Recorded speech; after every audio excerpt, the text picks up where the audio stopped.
And now we're going to bring in Melih Oztalay. I always mispronounce that. Sorry, Melih.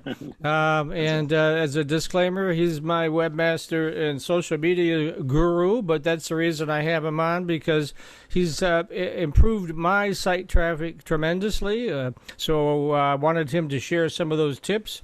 And also I wanted to mention that Matt Roush, God, I can't talk today, is not with us today. He's doing some stuff for Lawrence Tech. But we want to thank Lawrence. We're gonna miss Matt for sure. Yes, yes. We want to thank Lawrence Tech for being the sponsor of MITech TV. So I put my glasses back on because you sent me a long list of stuff here that we can go through, and I want to make sure I could read it. Let's talk a little bit about. You're going to be talking about Amazon Prime Days on later this month. I'm not sure the exact date, but I think it's around the 21st or 22nd, right? Exactly. If you guys, depending upon the listenership or the viewership, a year ago around this time, we did a segment with MITech News TV about Amazon Prime Day. And Prime Day is one of these global events that, and you have to be in the B2C industry. This is not a B2B thing. It's one of the global events where worldwide, at least if I understand, the latest numbers are somewhere in the tune of 18 to 20 countries are involved with Amazon's huge discount day. It's a 24-hour-ish period. Of course, this is expanding like nobody's business. A year ago, when we talked about this was in September. Yep. It was in reference to a webinar that we did about Amazon Prime Day. We're trying to educate retailers on how to take advantage of it before, during, and after the Prime Day event. And this was the concept here. Believe me, is not about advertising inside of Amazon. Amazon discounts products, for lack of better words, at their whim. They decide what that's gonna be massively discounted. And guess what? Most of the products being discounted are their own products. So your echoes of, funny that. So kind of like the echoes of the world, right? Yeah. And or the and these are obviously not Amazon, but your TVs, your electronic gadgets, those types of things. And so I'm not talking about advertising on Amazon necessarily. Don't get me wrong. I agree. You get a huge event. There's a lot of things going on. Why not take advantage and run some ads inside of Amazon? Absolutely. Go for it. But this doesn't necessarily have to be about that. The question, and even our webinar last year was from a marketer standpoint, how do you take advantage of this day? There's a lot of hype before it. There's a lot of hype inside of it. And the question is, what do you do afterwards? And so we ran this this webinar last year to help retailers better understand what this means to them, especially in the United States. That was the general gist of how we got into this whole process. And so here we are a year later, and let's follow up and see what's going on. So, obviously for the consumer, and that could even be the business consumer, because a lot of these products could be, office equipment. Who knows what it's going to be? I agree. So we can look at this from both sides of the coin. If you're already e-tailing on Amazon, how do you position yourself properly for Prime Days? Let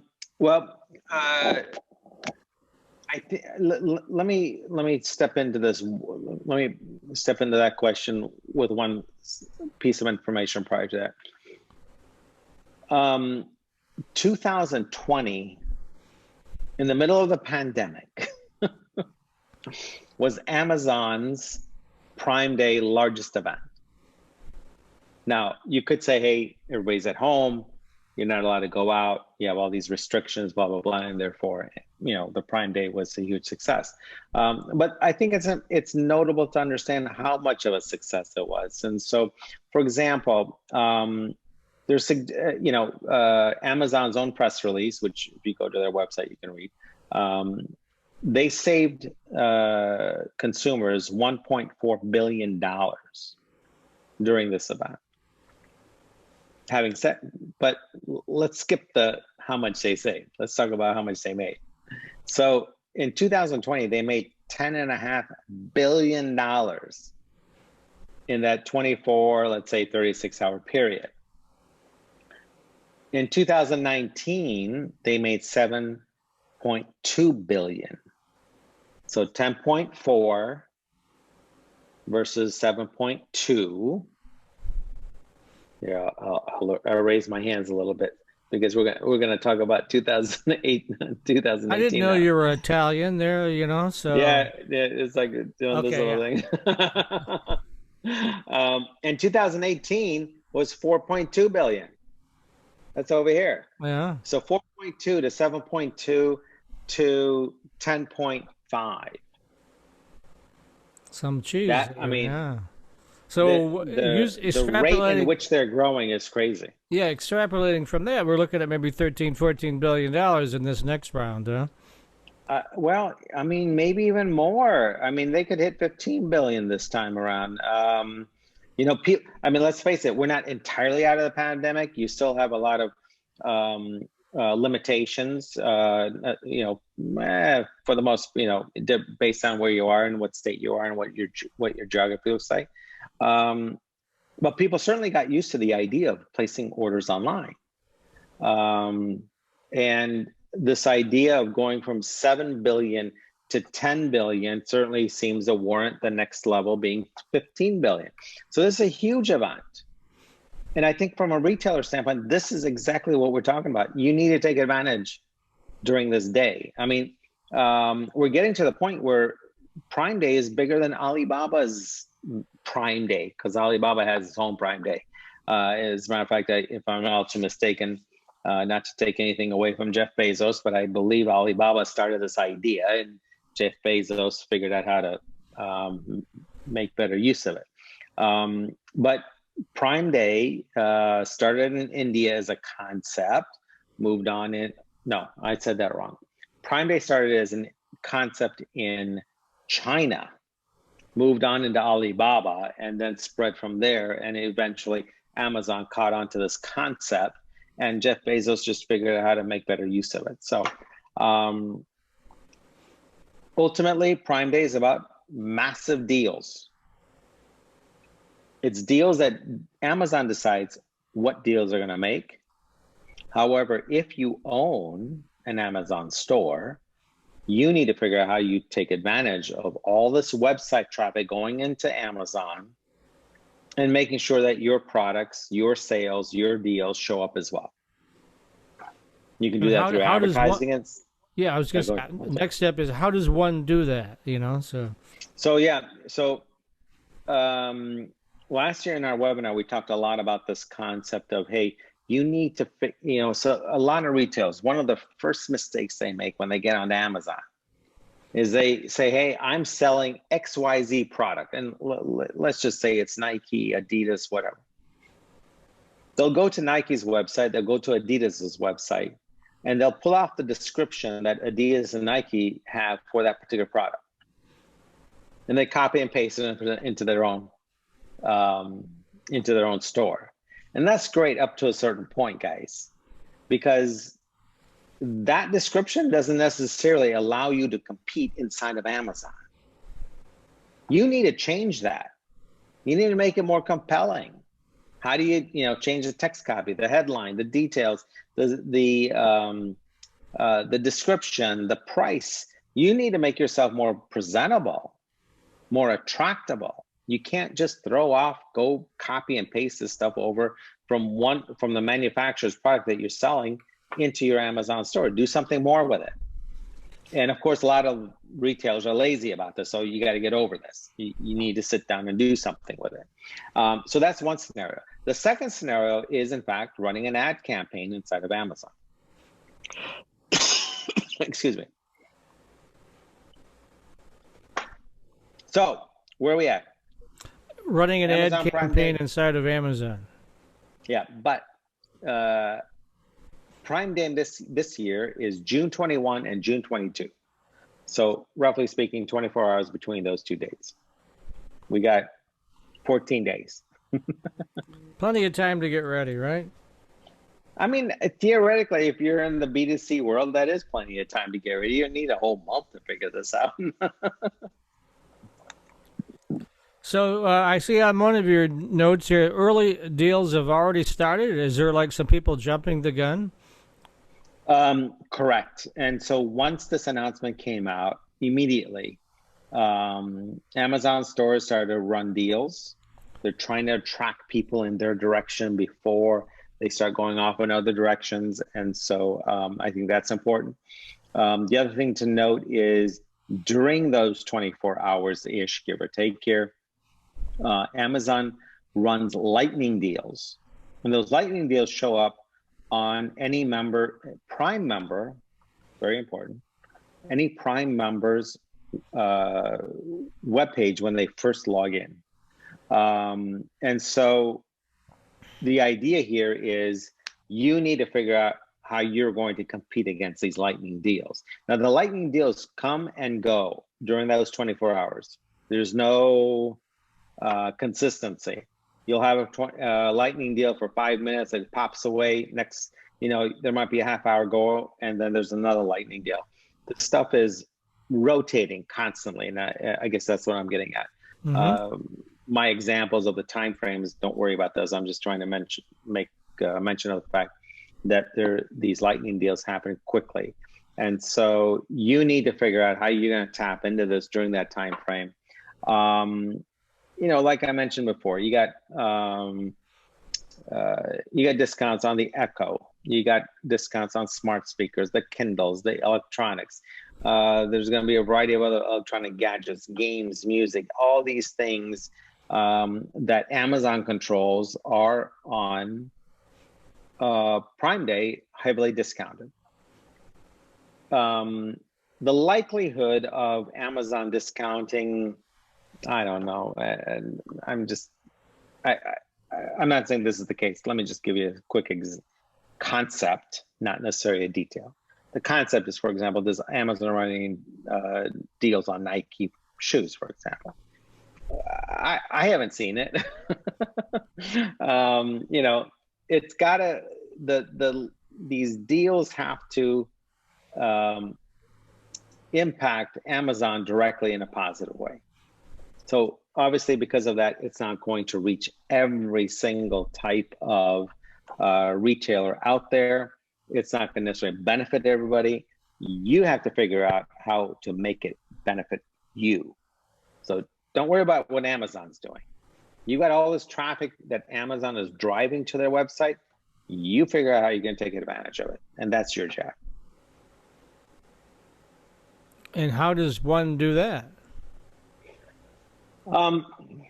Like I said before, the first step is you have to change the description and the titles and the photos of the products you're selling.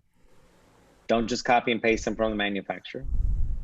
Change it out a little bit, make it more attractive. So when somebody is, and I don't know, if you're in the electronics industry and you're selling a Samsung TV, don't compete with Amazon selling the same Samsung TV. Do something different with the image that you have for your products that you're selling.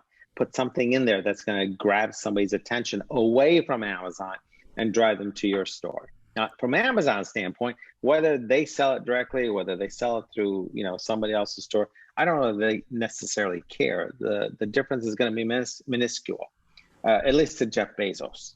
For you and I, maybe. Yeah, the guy that buys the $500 million yacht, I guess, what's a buck or two, right? So. But so let's talk about some early deals that are going on. I think as an Amazon retailer, you want to start your deals now. Right. Don't wait 2 weeks. Don't wait for that day. Start them now. Take advantage of the hype before, during, and after. And there's hype afterwards as well. So for example, Amazon has already started. They're giving out $40 e-gifts that give you $10 in Amazon credits. So you might as well figure out how to, what type of things can you do similar to that idea, that concept. So if somebody turns around and they're gonna, if Amazon's running a deal, you got to figure out what's your deal gonna look like. And so these are, I think these are retailer specific at the end of the day. I mean, I can give you the concepts. I can kind of give you an idea of what direction to go. But each retailer is different. Are you selling shoes? Are your shoes Nike? Are they Adidas? Are you running, specials on electronics, games? If you're running special, if you're doing clothing, I don't know, towels and so on and so forth, that doesn't necessarily fit into this category, but you have to figure out how you're going to make it work. So do you take five, if you're normally selling 3 towels, you take 5 towels and bundle them together and give them a special deal. Those are the types of things that the individual retailer has to decide. And for the consumer, how does the consumer know when a deal is really a deal? How do they do that? Well, compared to a year ago when we were running our webinar, this level of there's been a change in the last year, and I think it's good. So for the consumer, here's what's interesting. So let's say you go to Amazon, you find yourself a TV and it says it's $1,000. You can go to a few different websites, and believe me, there's a lot of them out there. I'm just going to give you a few examples. There's one called Camel. 3 camels in a row. There's another one called ShopBrain. There's another one called ShopSavvy. Figure out by going to these other websites. I mean, let's face it, you can open up a browser, right? You got your Amazon product that you want to buy in one browser. Then you turn around and you open up these other browsers, these other tabs, punch in those websites as an example, and get a sense of whether or not this is a deal. If it's being sold at Amazon for $1,000, the question is it being sold somewhere else for $900? And I'm not saying it is, but is that a possibility, especially during those 24 hours? Or is it more? You need to decide as a retailer whether or not you can, in fact, find the deal. Is this the deal on Amazon that day? Again, some deals are not Amazon approved. They're the retailer store that makes that decision. The Amazon approved deals are separate from everything else that day. So you're going to find them in a different category. So don't compare, don't say, hey, the product I'm looking for on this day, and let's just say it's a TV. I went to Camel and found it, for $200 less than XYZ website. Well, that's possible, but the deal you found may not necessarily be an Amazon deal. That's okay. Or include free shipping, right, or that it's inclusive in general. And so, this concept from a consumer standpoint, this is this is a huge show that it can go everywhere. From a B2C retailer standpoint, I mean, you only have X amount of things that you're going to work on, and so you have to figure out what to do. But as an example, for Target is, I'll just use that as one example, because they have what they call their deal days. And so Target turns around and says, well, if Amazon's got their Prime Day, we have our deal days. And so as an example, here's Target as a retailer saying, I'm going to take advantage of the Prime Day, but I'm going to turn around and use it in my advantage and drive people to my website, not to Amazon. And so now you got this huge competition going on between these massive retailers. And I don't know, it's just all over the board when it comes to, how the benefit to the consumer, whether or not you go to a Target deal days, and I'm sure that the Costco's of the world and so on forth have their own version of this, and then you got your Amazon with their Prime Day, and so everybody's trying to take advantage of the consumer spending money in those 24 hours. It's mind-boggling at the end of the day. And I see on your sheet here, as I'm looking at it, you were saying on June 17th there'll be an Amazon Prime video show. What's that all about? Yeah, so Amazon's doing a great job of hyping this whole thing up. They're going to start off with a show, and the best way to describe it, it's a music show. And so you've got your popular musicians going on right now. Your the Billie Eilish, the KD Kudo, and so on and so forth. Kudi. You got all these guys that are going to be part of this. I think it's the newer generation musicians that are part of this versus the older generation, but that's okay.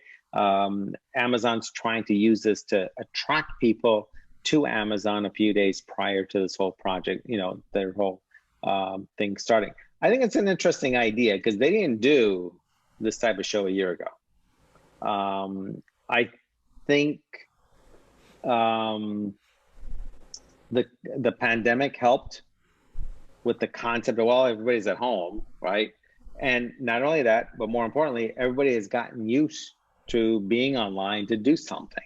We're using our cell phones more. We're using our laptops more. And so using these devices, I think Amazon said, well, if that's the case, well, why don't we throw in a show and hype up Amazon, number one, and it gives them the ability of actually hyping up Prime Day at the same time.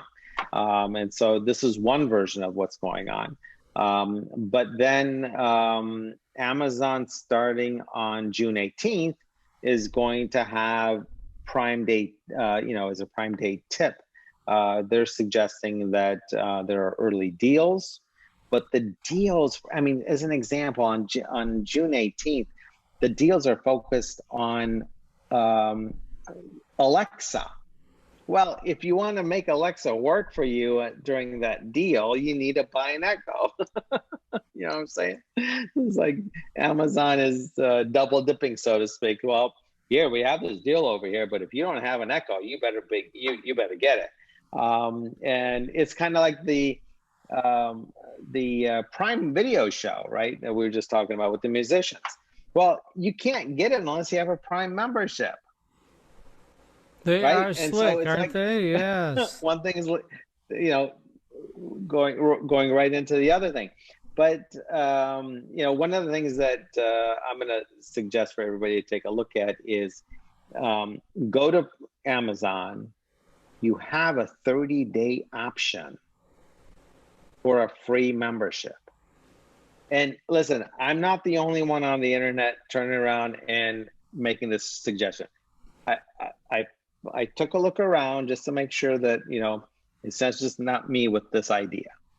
But many other websites are suggesting go to Amazon, get your free trial for 30 days, make it work for you during Prime Day, and then on your 29th day, prior to the expiration of your free trial, cancel. Now, is that cool? Probably not. Amazon's doing all this work and they're getting all these discounts and they're trying to figure out how do you stay with us and keep taking advantage of discounts throughout the course of the year. But there are many websites making this recommendation that if you don't want to pay that $100 or whatever it costs per year for your Prime membership, run it for 30 days and then cancel it prior to its expiration. At least you can take care. You can take advantage of seeing the show. You can take advantage of some of these tips. You can take advantage of the Prime Day itself. Then you decide if you want to keep it or not. Well, as far as we know, there's no Amazon police, so you should be okay, right? I agree. Actually, I did that trick. So. I had a friend of mine who lived in Amsterdam, and I wanted to, because I visited him, I wanted to send him a thank you gift, kind of thing. So I used the Amazon UK site, but I didn't. So I signed up for an Amazon UK Prime membership to get free shipping, so I could send that to him in Amsterdam. And once he received it, I canceled. So I agree. I mean, look, everybody finds these little tricks or tips. You're trying to take advantage. I mean, in your case, if you were shipping to Amsterdam, every month or every few months, you might keep the membership. But let's face it, you're doing it one time, so why not figure out how to, take advantage of free shipping at that point? Yeah, there's a big difference in price too, I'll tell you. So I'm sure. we No, got a no. couple minutes left, so why don't we talk a little bit about your day job? Why don't you talk a little bit about what Smart Finds Marketing is all about? So Smart Finance Marketing, as a company, or I should say, as a marketing company, has been in business since 1987. We have been in the Detroit metropolitan area. We are an award-winning marketing agency. I'm not going to say we're an award-winning ad agency. Marketing agencies and ad agencies are two different things. And I realized going back 40 years ago, it seemed like they were both the same. That's not the case. We are focused on our clients' entire web presence, your website, your marketing activities. I don't care if it's your newsletters, your content marketing, your content development, your videos, whatever. All of that falls into that category. Your advertising, if you're a franchise operation and you have local stores, we manage the local ecosystem for you on the web. And then, for example, we do have clients who will reach out to us, and we do consulting work relative to, let's say, looking at their Google Analytics, their Google Search Console, all the different web metrics and so on and so forth, and understand and analyze, interpret whether or not their website is actually performing. And so on that note, while we still have a few minutes, between now and the end of November, we are running a campaign on what we call conversion rate optimization, CRO. And CRO is about not spending marketing dollars. CRO is about looking at your website, figuring out how much traffic you're getting, and how do you convert that traffic into leads. And it's an entire process in which we use artificial intelligence that tracks the journey of somebody through the website. And that's different from, let's say, what Google Analytics provides relative to behavior within your website. Behavior within your website is it's a mathematical equation that says you go from here to here to here. An AI tool turns around and says, well, they went from here and then they went to this type of web page and they went to this type of web page, and they're trying to connect the dots to figure out what's the interest level of that website visitor. So there's two different tools. We use Google Analytics in the CRO process, but I think you need to tap into marketing AI tools to help close this whole thing up. All right. Well, we're still waiting for the lieutenant governor to join us, so let's continue on until he does so. Certainly, Melih is building me I obviously have a news website, so I'm not really looking for converting customers. I'm just looking for getting more eyeballs to come. And certainly it's been about 5 years you've been working with me, and my web traffic is up significantly. And with all the things that his team has done and suggestions that they've made. And then separately, I can't go into great detail because we're still developing it, but I also have a Industry 4.0 website in development that will use video to capture knowledge as it happens in the research and development process. And I can tell you that Melih and his team have really put me through a lot of grilling, as it were. I mean, he's very precise, and we've done it step by step, starting with the very beginning process of trying to get a worldwide trademark. Oh my God, that took us a month or a month and a half, and several $1,000s with but so long to finally find a name that we could use that someone else wasn't using somewhere else, right? So. Yeah, I mean, the trademark prices, the brand and the brand name is very important. And then question, how do you you got to figure out what brand names are available, and does the domain name exist as well? And so that was its own process, in getting this new website project up and running. But I think one of the things that, we have found over the years is the biggest problem. I don't care if it's an existing website you're turning into a new website, or it's just a new website, like in this case. The issue is you have to start with what web pages do you want? And then what's the text copy on those web pages? And that's a difficult process. The first step of, okay, what pages do I want? Well, I think I want this, then I want this, and so on and so forth. And so you map that out using a variety of tools. Let's say Google has a drawing tool for this type of thing, these flowchart tools that you can throw in there. But then once you have that, then you have to figure out, okay, for all these different web pages, what's going to go in those web pages? And I don't mean just the photos or the graphics and the images or the calls to action. You got to start with what's the text copy. And so you're building out the text copy first, then you can figure out how to start assembling the individual web pages so that you have a website. And so, yeah, the process is methodical. It is tedious, no question. You can't just hand somebody all this stuff over and say, here, you figure it out. It doesn't necessarily work that way. It's got to be a two-way street. You got to figure out how you pull everybody together. So it takes a little bit of time, no question. All right, well, our final guest has arrived, so why don't we give everyone your contact information if they want to reach out to you to get more information on the Amazon Prime Days or work with you on web development. Go ahead, Melih. Sounds good. My name is Melih Oztalay. I'm the CEO of Smart Finds Marketing. We are a Michigan 50 Companies to Watch award winner from 2009. And you can find our website at smartfindsmarketing.com. Additional four-year students love Lawrence Technological University's thriving campus life, but LTU has always met non-traditional students' needs too. Lawrence Tech offers over 100 degree and certificate programs that can get adult students started or back on track. And most of our classes are conveniently offered evenings at our beautiful Southfield campus or online, so you can balance your social, family, and work life even while you power up your career. Lawrence Tech, where Blue Devils dare.